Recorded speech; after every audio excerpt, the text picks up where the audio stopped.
கர்த்தருக்கே கனமும் மகிமையும் உண்டாவதாக. இந்த ஓய்வு நாளில் ஆர்வம் கொடுத்தும் தேவ சமத்திலே வந்திருக்கிற ஒவ்வொருவரையும் இயேசு கிறிஸ்துவினையே நாமத்தினாலே எங்கள் வாழ்த்தி வரவேற்றுக் கொள்கிறேன். நம்ம கண்களை மூடி ஜெபம் பண்ணுவோம். கிருபையில் கர்த்தாவே, நீர் எங்களுக்கு பலத்த துருகமாய் இருப்பதற்காக நன்றியானவரே.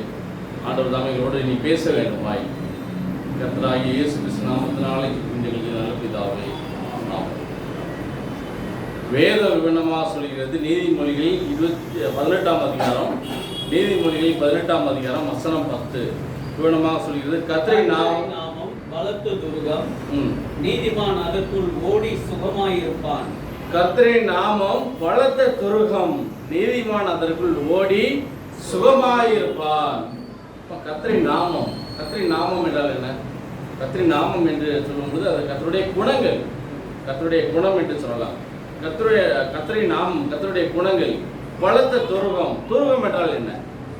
துருகம் என்று பார்க்கும்போது, துருகம் என்றால் அது ஒரு கோபுரம், கோபுரம், ஹை டவர் சொல்வார்கள் ஆங்கிலத்தில்.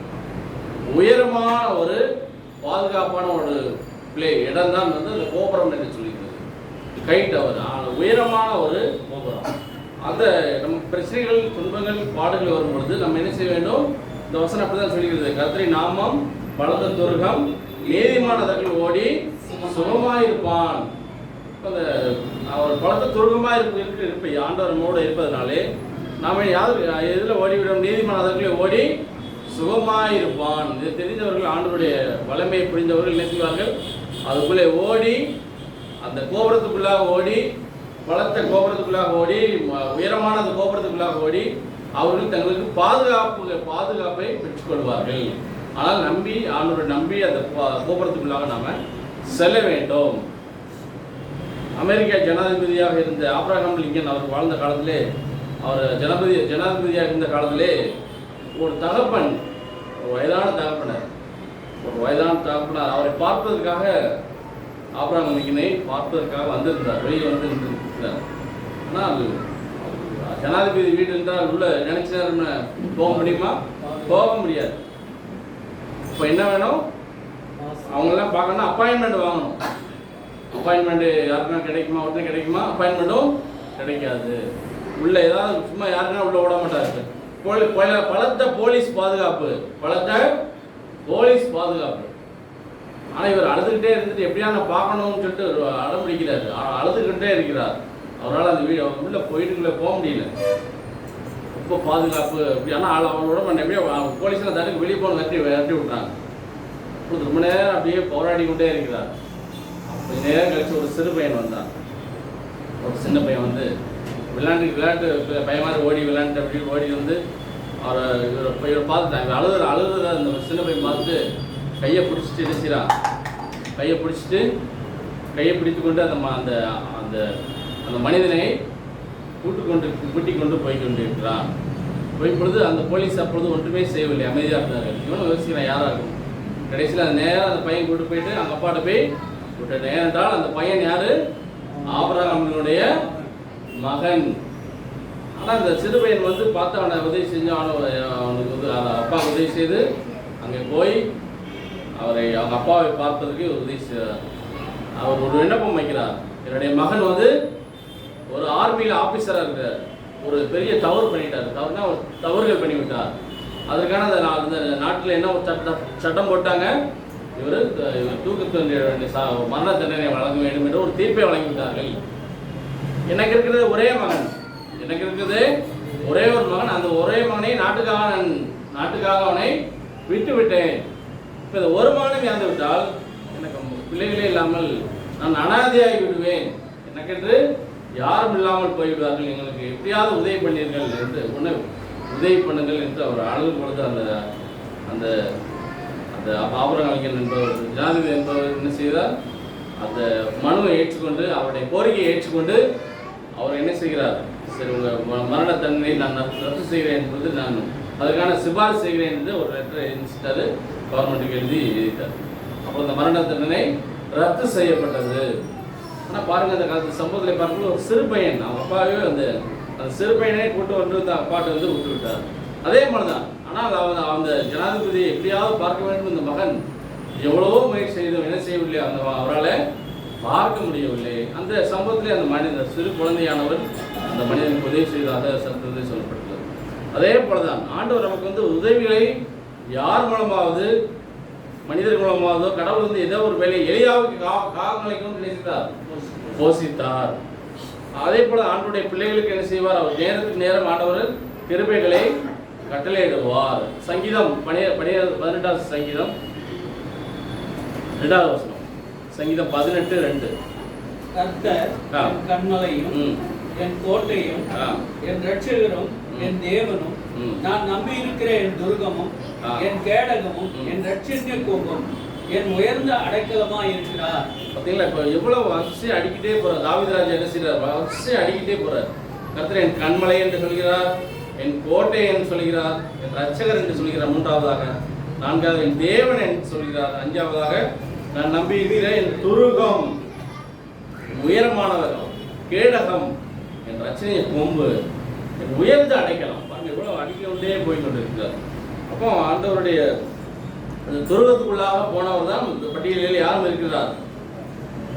தாவீதும் அங்கே இருப்பதாக வேதத்திலே படிக்க முடிகிறது. வேதத்திலே கூட ஒரு கோபுரத்தை கட்ட முயற்சி செய்தார்களா? செய்யவில்லையா? செய்தார்கள். ஆதியாகமம் 11ஆம் அதிகாரத்தில் செய்தார்கள். நோவாவுடைய அந்த மலைக்கு பின்பாக என்ன செய்தார்கள்? மக்கள் எல்லோரும் என்ன செய்தார்கள்? அந்த மழையினாலே பாதிக்கப்பட்டு இறந்து போனார்கள். அதனால் என்ன செய்ய மக்கள் ஒரு முடிவு எடுத்து எல்லோரும் சேர்ந்து என்ன செய்வோம்? நம்ம எல்லாரும் ஒரு பாவையில் என்ற ஒரு பெரிய கோபுரத்தை கட்டுவோம் என்று முயற்சி செய்தார்கள். என்ன செய்கிற மக்கள்லாம் ஒரு முயற்சி செய்து பெரிய ஒரு கோபுரத்தை கட்டிடலாம். இப்போ அந்த உயரமாக கட்டிட்டோம் என்ன செய்ய முடியாது. நீங்கள் இன்னொரு மழை வந்தால் கூட என்ன செய்யணும்? நம்ம தப்பிச்சிடலான்ட்டு என்ன செய்யலாம்? மறுபடியும் கட்ட ஆரம்பிக்கிறார்கள். இந்த ஆதியாகமம் 11ஆம் அதிகாரம் 1வது வசனம் படிக்கும்போது பூமி எங்கும் ஒரே பாசையும் ஒரே விதமான பேச்சும் இருந்தது. ஜனங்கள் கிழக்கிலிருந்து பிரயாணம் பண்ணுகையில் சிநேயர் தேசத்திலே சமபூமியை கண்டாங்கே குடியிருந்தார்கள். அப்பொழுது அவர்கள் தாங்கள் செங்கல் அறுத்து அதை நன்றாய் சுடுவோம் வாருங்கள் என்று ஒருவரோடு சொல்லிக்கொண்டு பேசிக்கொண்டார்கள். கல்லுக்கு பதிலாக செங்கலும் சாந்துக்கு பதிலாக நிலக்கிலும் அவர்களுக்கு இருந்தது. அவர்கள் என்ன செய்ய? ஒரு பெரிய கோபுரத்தை கட்ட வேண்டும் என்று மனிதர்களுடைய ஆசையாக இருந்தது. ஆனால் அவர்களுடைய எண்ணங்களாக எப்படி இருந்தது? அவர்களே அவர்கள் மெச்சிக் கொள்வதற்காக பெருசாக கட்டியிருக்கணும். மனுபுத்திர கட்டிக்கிற நகரத்தையும் கோபுரத்தையும் பார்வைக்கிறது கர்த்தர் இறங்கினார். கர்த்தரை இறங்கி வந்தாராம். இப்போ மனுஷங்க செய்கிற ஒவ்வொரு முயற்சியும் யாரை கொண்டு தான் செய்ய வேண்டும்? ஆண்டவர் முன்னிறுத்தி தான் செய்ய வேண்டும். ஆனால் இவர்கள் என்ன செய்ய? ஒரு வீண் பெருமைக்காக நம்ம பெருசாக ஒன்று கட்டிடலாம், என்னது பெருசாக ஒரு பெரிய கோபுரத்தை கட்டிடலான்ட்டு எல்லாரும் அவர்கள் மனதில். ஆனால் கர்த்தரே என்ன செய்யற? இறங்கி வந்து பார்க்குறாரு. இதை வந்து என்ன செய்யறாங்க? இவர்கள் வந்து நாங்கள் செய்வது யாரும் எங்களை தடுக்க முடியாது, நாங்கள் எல்லாம் நாங்கள் செய்கிறோம் என்று அவர்கள் நினைத்தார்கள். ஆனால் கர்த்தர் என்ன செய்தாரா? நாம் இறங்கி போய் ஒருவர் பேச வச்சவர் அறியாதபடிக்கு அங்கே அவர்கள் பாசையை தாறுமாறாக்குவோம். பார்த்தீங்கன்னா அந்த காலத்துல பாசைகளை குழப்பிட்டார்.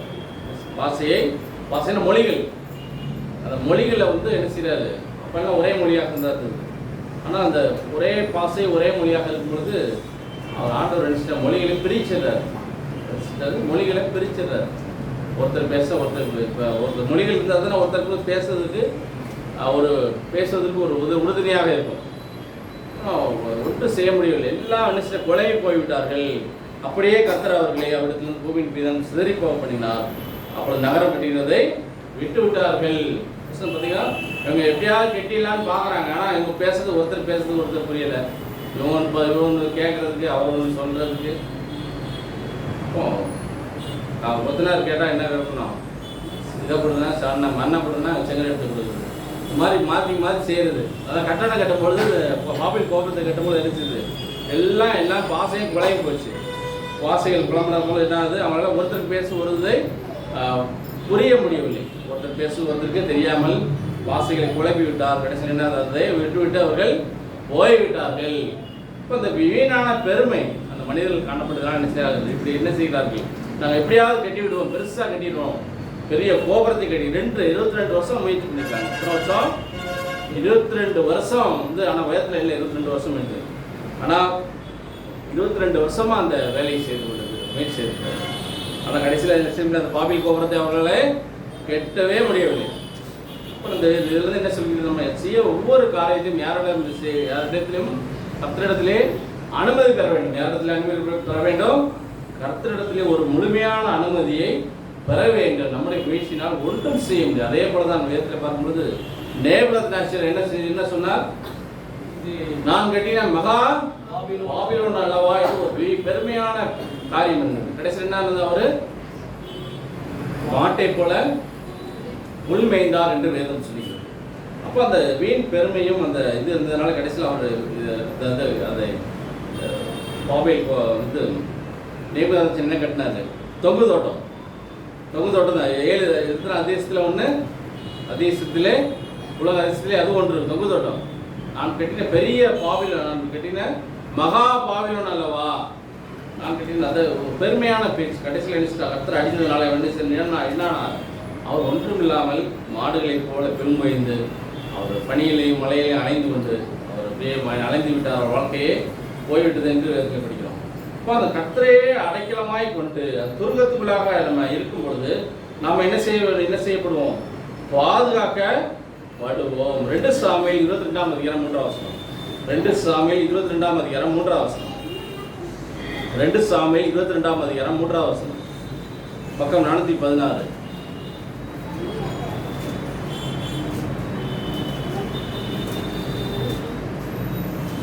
2 சாமுவேல் 22ஆம் அதிகாரம் 3ஆம் வசனம்.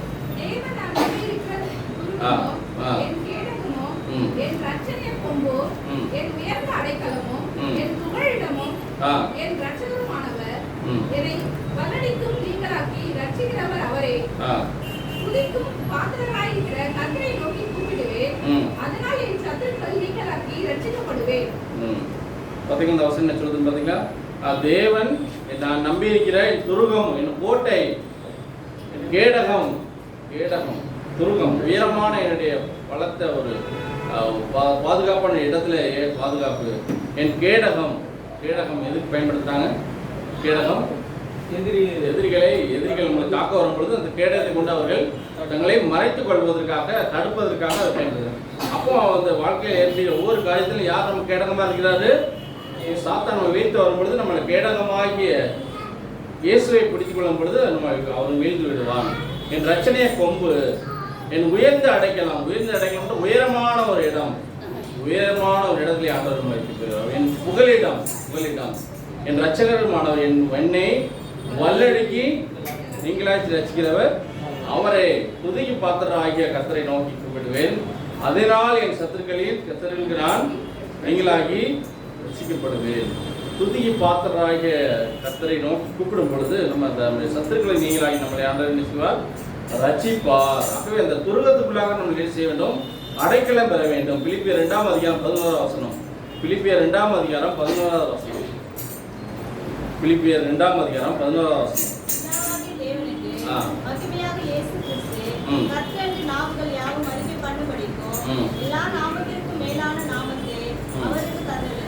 பிதாவாய் தேவனுக்கு மகிமையாக இயேசு கிறிஸ்து கர்த்தரென்று நாவுகள் யாவும் அறிக்கை பண்ணும்படிக்கும் எல்லா நாமத்துக்கும் மேலான நாமத்தை அவருக்கு தந்தருளினார். எல்லா நாமத்துக்கும் மேலான உலகத்தில் உள்ள எல்லா நாமம், கர்த்தரின் நாமம் என்னது? அந்த நாமத்தை யார்? இயேசு கிறிஸ்துக்கு கர்த்தர் பிதாவானவர் அந்த பதவியை பிதா வந்து குமாரனுக்கு கொடுப்பதாக இந்த வசனம் சொல்லுகிறது. ஆகவே நம்ம இயேசு கிறிஸ்துவை நாம் என்ன செய்ய வேண்டும்? பிடித்துக் கொள்ள வேண்டும். எரேமியா 14ஆம் அதிகாரம் 9ஆம் வசனம். எரேமியா 14ஆம் அதிகாரம் 9ஆம் வசனம். எரேமியா 14ஆம் அதிகாரம் 9ஆம் வசனம். இந்த வசனம் பாருங்க.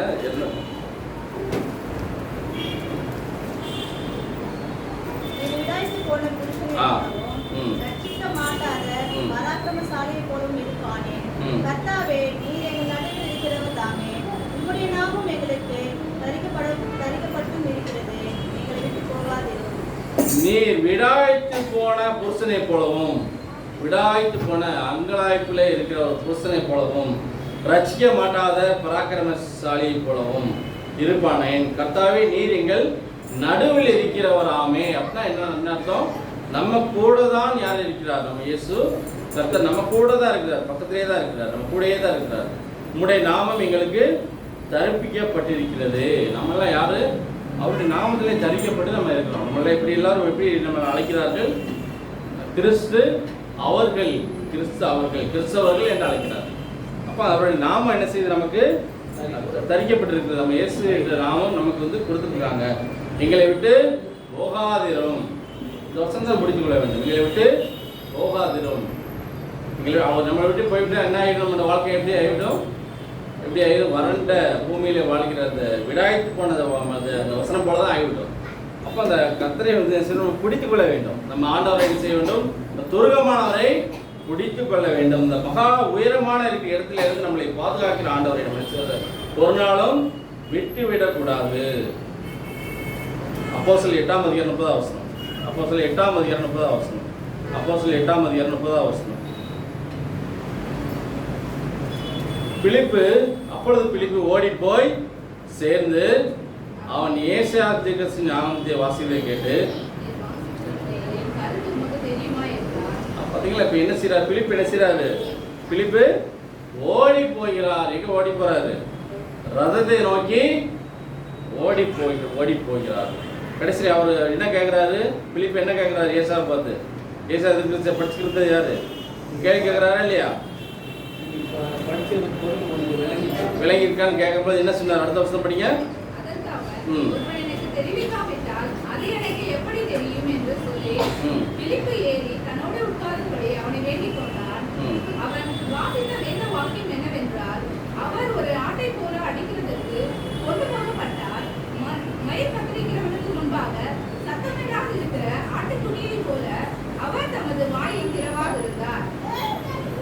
அந்த வசனத்தை படித்துக் கொண்டிருக்கிறது. அந்த வசனத்தை ஓடி போறார். யாரு?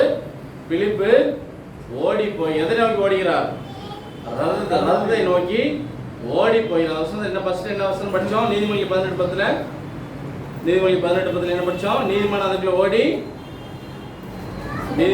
ஓடி சுகமாயிருப்பான். இந்த இவர் நீதிமான் என்ன செய்யறான்? சுகமாய் இருப்பான். இங்க என்ன ஆனது?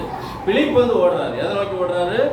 சத்தியம் சொல்வதற்காக, வேதத்தை சொல்வதற்காக இவர் ஓடி போவதாக அந்த வசனம் சொல்கிறது. அந்த சுகமான அனுபவம் யாருக்கு கிடைத்தது?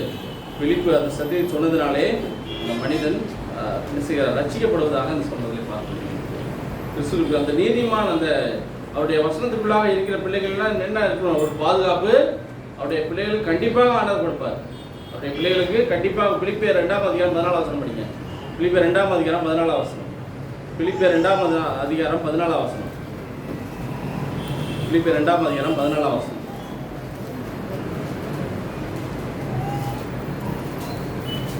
பிலிப்பியர் 2ஆம் அதிகாரம் 14ஆம் வசனம்.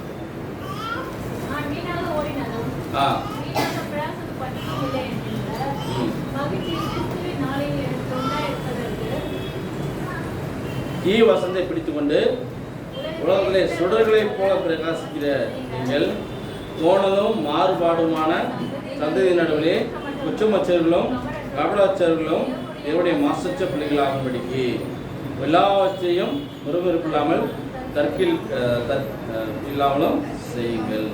இந்த வசனம் என்ன சொல்றது? நம்ம ஓடுறது வீணாக ஓடக்கூடாது. நான் வீணாக ஓடினதும் வீணாக பிரயாசப்பட்டதும் இல்லை என்று மகிழ்ச்சி கிறிஸ்துவின் நாளிலே எனக்கு உண்டாயிருப்பதற்கு ஜீவ வசனத்தை பிடித்து கொண்டு உலகத்திலே சுடர்களைப் போல பிரகாசிப்பீர்கள். இப்போ நம்ம எதை பிடித்து கொண்டு ஓட வேண்டும்? வசனத்தை பிடித்து கொண்டு ஓட வேண்டும். என்ன வசனம்? வேத வசனத்தை பிடித்து கொண்டு ஓடும் பொழுது நம்ம எப்படி நம்மளோட வாழ்க்கை மாறும்? உலகத்திலே சுடர்களைப் போல, வானத்தில் இருக்கிற சுடர்கள் எப்படி வெளிச்சத்தை கொடுக்கிறதோ, சுடர்கள் நிலா இதெல்லாம் இல்லாட்டா எப்படி இருக்கும்? அந்த பூமியில் சுடர்கள், நட்சத்திரங்கள், விண்மீன்கள் இருக்கிறது எல்லாமே ஒரு நாள் எல்லாமே இல்லை, நிலாவும் இல்லை, ஒன்றுமே இல்லாட்டா எப்படி இருக்கும்? பூமி எப்படி இருக்கும்? ரொம்ப இருட்டாயிரும் இல்லையா?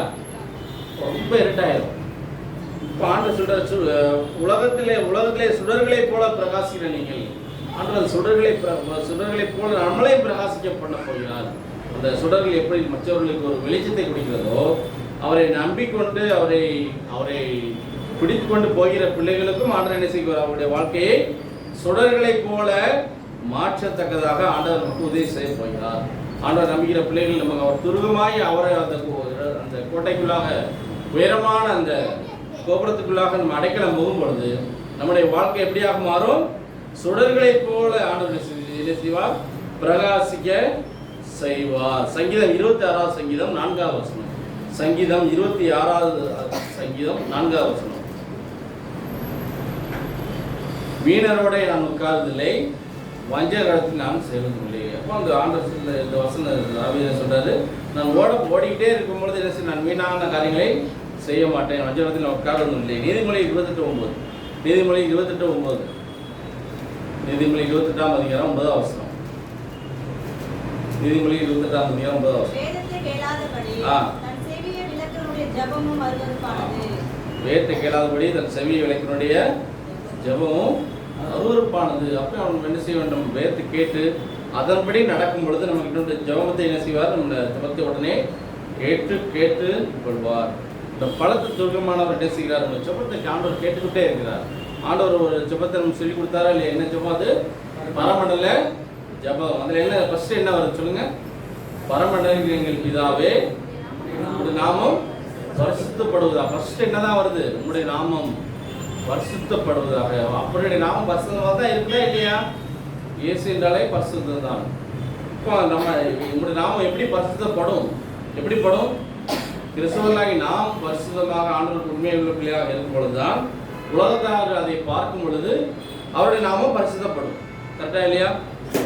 அவருடைய நாமம் எப்பொழுதும் பரிசுத்தமாக தான் இருக்கிறது. ஆனால் நாம் அந்த நாமத்தை நாம் என்ன செய்யக்கூடாது? நாமத்தை வீணிலே வழங்காதிருப்பாயாக. நாமத்தை வீணிலே விளங்குவதில்லை நான் தண்டியாமல் விடேன். அப்படின்னா என்ன அர்த்தம்? நாமம் எப்பயும் பரிசுத்தமாக தான் இருக்குது. நாமம் பரிசுத்தப்படுவதாக. இப்போ அந்த நாமம் பரிசுத்தமாக இருக்கிற அந்த நாமத்தை என்ன செய்யக்கூடாது? நம்ம பரிசுத்த குலைச்சலாக ஆக்காமல் இருக்க வேண்டும். அந்த நாமத்தில் என்ன செய்யக்கூடாது? நம்ம பரிசுத்த குலைச்சலாக அவர் நாமத்தை வீணிலேயே வழங்காதிருப்பாயாக. நாம் செய்கிற ஒவ்வொரு காரியத்தையும் என்ன செய்கிறார்கள்? உலகத்தார்கள் எல்லாமே பார்த்து கொண்டு இருக்கிறார்கள். உலகத்தார்கள் புறஜாதிகள் எல்லோரும் பார்த்து கொண்டு தான் இருக்கிறார்கள். இப்போ அந்த விஷயம் இந்த ஆண்டவர் சொல்கிற அந்த வருஷத்துலேயே நம்ம அந்த கோபுரத்துக்குள்ளாக அடைக்கலம் போகும் பொழுது அவர் நாமம் நமக்கு அடைக்கலமாக இருப்பதனாலே அவர் நாமம் பரிசுத்தப்படுவதாக என்று மத்திய 6ஆம் அதிகாரம் தான் சொன்னீங்க. மத்திய 6ஆம் அதிகாரம் 9வது வசனம். மத்திய 6ஆம் அதிகாரம் 9வது வசனம்.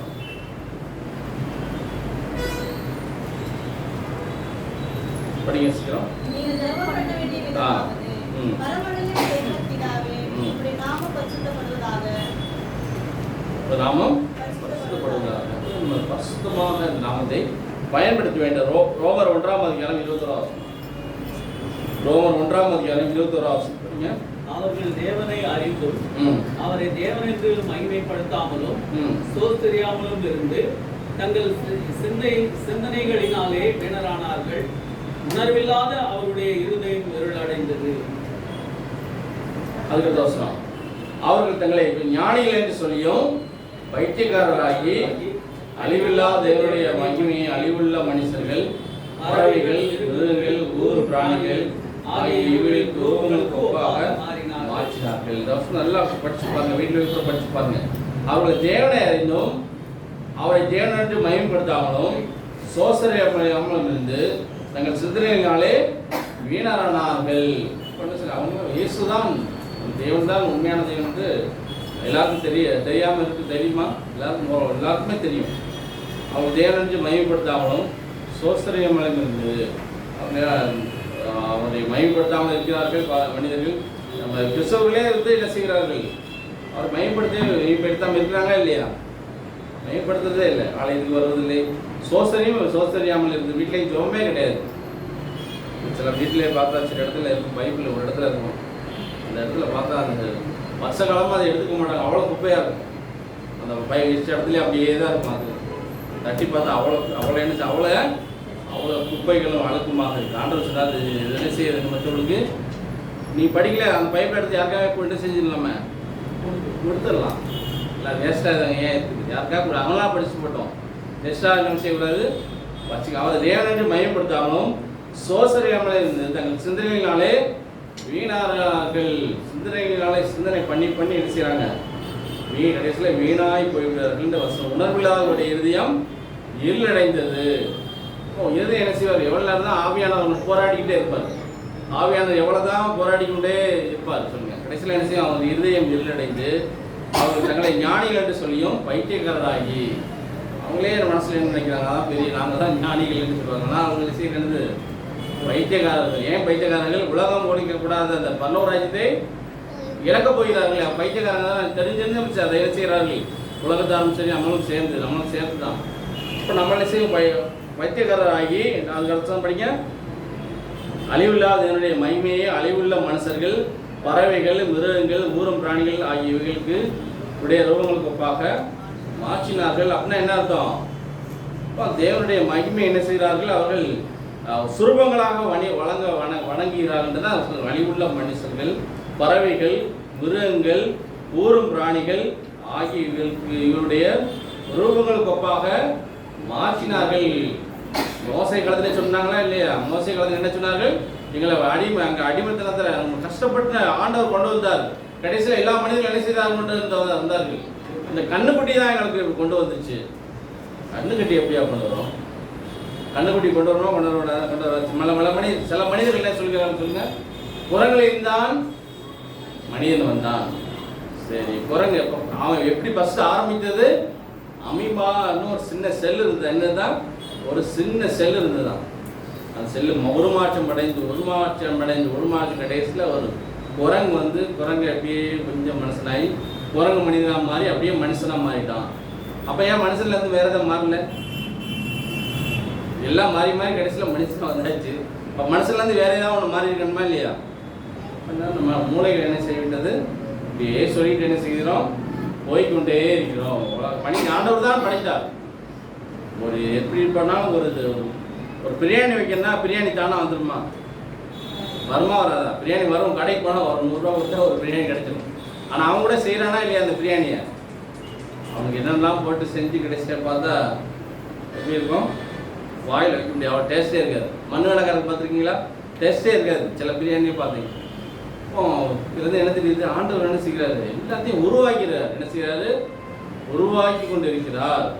எல்லாத்தையும் நம்மளெல்லாம் உருவாக்கி இருக்கிறார். அவரை போல தான் நம்ம உருவாக்கிறார். அவரை போல தான் நம்ம உருவாக்கிறோம். எப்படி உருவாக்கி? அவரை போலவே கண்ணு, காது, மூக்கு. அவரும் மனிதர் போல இருக்கும்போது அப்படி தான் இருந்தார். அவரை போலவே சிவ சுவாசத்தை அவர் முகத்திலே, அவர் நாசிலே ஊதி மனிதன் ஜீவ ஆத்மாவானான். மனுஷனா உருவாகி கடைசியில் நினைச்சிட்டாங்க அந்த பழத்தை சாப்பிட்டு அவங்களோட ஏதென்றதுலேருந்து விரட்டப்பட்டான் என்று ஆதியாகமத்தில் படிக்கிறோம். அப்போ பார்க்கும்பொழுது இயேசு கிறிஸ்து அந்த பழத்து துருவமானவர் என்ன செய்கிறாரு, மனிதனை மண்ணினாலே உருவாக்கிறார். என்ன அப்படின்னா எப்படி உருவாக்குறாரு? மண்ணினாலே உருவாக்கிறார். நம்ம எல்லாம் யார் தான்? நம்ம எல்லோரும் மண்கள் தான். எல்லாரும் ஒரு நாள் எங்கே தான் போக போகிறோம்? மண்ணுக்கு தான் போக போகிறோம். மண்ணு தான் நமக்கு என்ன செய்ய வந்து, மண்ணுக்கு தான் மனிதர்கள் எல்லாம் போக போயிட்டோம். மண்ணுக்கு மண்ணால் உருவாக்கப்பட்ட நாம் மனிதன் மண்ணினால் உருவாக்கப்பட்ட மனுஷன் தான் யார்? நம்ம எல்லோரும் மண். ஆனால் அதை தெரியாமல் என்ன செய்கிறோம், மண் என்று தெரியாமல் நம்மளுடைய என்ன சொல்வது, குணங்களை மாற்றிக்கொள்வது. நம்முடைய ஆண்டவர் தாழ்மையாக இருக்க கற்றுக்கொள்ள வேண்டும். பலத்த துருவமானவர்கள் என்ன செய்ய வேண்டுமா? பிடித்துக் கொள்ள வேண்டும். நீதிமொழி 28:17 எடுங்க. நீதிமொழி 28ஆம் அதிகாரம் 19ஆம் வசனம். 28ஆம் அதிகாரம் 19ஆம் வசனம்.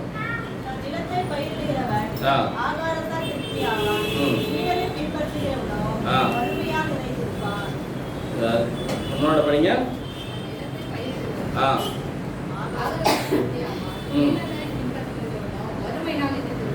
அப்படிங்களா? தன் நிலத்தை பயிரிடுகிறவன் ஆகாரத்தினால் திருப்தியாவான், வீணரை பின்பற்றினோ நிறைஞ்சிருப்பான். அப்ப என்ன சொல்ல ஆண்டவர் என்ன சொல்றது? வருஷத்துல வேலை செய்ய என்று சொல்கிறார். தன் நிலத்தை பயிரிட ஆகாரத்தால் திருப்தியா. நல்ல வேலை செய்யும், ஹார்ட் ஒர்க் பண்ணு. எவ்வளோ வேலை செய்ய முடியும் வேலை செய்யும். இப்போ நல்லா இருப்பேன். வீணராக பின்பற்றுகிறவர்கள்லாம் எப்படி தான் இருப்பாங்க? கஷ்டப்பட்டு கொண்டு தான் இருப்பார். உடம்பு ஓட வேண்டிய வயசுல ஓடி உழைக்க வேண்டும். உழைத்து என்ன செய்யணும்? ஆசீர்வாதங்களை ஆண்டவர் ஆசீர்வாதத்தை கொடுப்பார். ஆசீர்வாதத்தை எப்படி கொடுப்பாரு? நம்ம உழைக்க வேண்டும், வேலை செய்ய வேண்டும். ஆக இந்த ஆண்டவருடைய அந்த பழத்து துருவமானவரை நம்ம அடைக்கலமாய் கொண்டிருப்பதனாலே நம்ம வந்து அவருக்குள்ள அந்த பழத்தை அடைக்கலத்துக்குள்ளாக அடைக்கலம் போகும் பொழுது நம்ம ஆண்டவர் பாதுகாத்து கொண்டே வருவார். எவ்வளோ ஒரு பிரச்சனைகள் வந்தாலும், எவ்வளோ துன்பங்கள் வந்தாலும், பாடுகள் வந்தாலும் சரி, அந்த பழத்தை துருகமானவரை நம்ம பிடித்து கொள்ளும் பொழுது ஆண்டவர் நமக்கு என்ன கொடுப்பார்? பாதுகாவலை கொடுப்பார். கடைசியாக வசனம் மறுபடியும் படிங்க. நீதிமொழி 18ஆம் அதிகாரம் 10ஆம் வசனம். நீதிமொழி 18:10. கர்த்தரின் நாமம் பலத்த துர்கம், நீதிமான் அதற்குள் ஓடி ஓடி சுகமாயிருப்பான். சுகமாயிருப்பான். கர்த்தரின் நாமம் பலத்த துருக்கம். அது பலத்த துருக்குள்ளாக நம்ம நீதிமான் ஓடி சுகமாயிருக்கணும். ஆகவே அந்த வசனத்தின்படி நம்ம அவருக்குள்ளாக ஓடி அந்த பலத்த துருகமானவர்களை பிடித்துக் கொள்வோம். கர்த்தர் தாமே அடைக்கலம் கொடுப்பாராக. ஆமென்.